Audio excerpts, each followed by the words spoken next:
ইউরোপে যেই পাখিগুলো সাধারণত দেখা যায় পেলিকন, সেই পাখি দেখা মিলছে জাতীয় চিড়িয়াখানা যেটি মিরপুরে অবস্থিত সেখানে।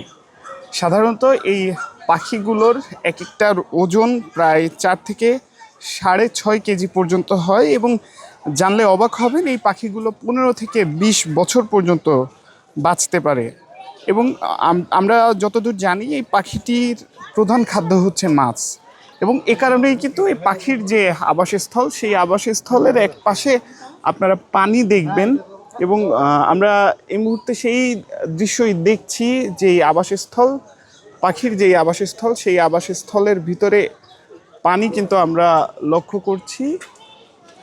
এবং এই পানির ভিতরেই কিন্তু এই পাখিগুলো ঘোরাফেরা করছে এবং আমরা দেখছি তাদেরকে কিন্তু পুরোপুরি একটা খাঁচায় আটকে রাখা হয়েছে, যেই খাঁচার ভিতরে কিন্তু গাছপালা রয়েছে। এটি পুরোপুরি একটি খাঁচা এবং সেই খাঁচার ভিতরে কিন্তু আমরা এই বিদেশি যেই পেলিকন পাখি আমরা লক্ষ্য করছি তারা কিন্তু একসাথে বসবাস করছে। ছোট ছোট কিছু ঘর ও তৈরি করে রাখা হয়েছে।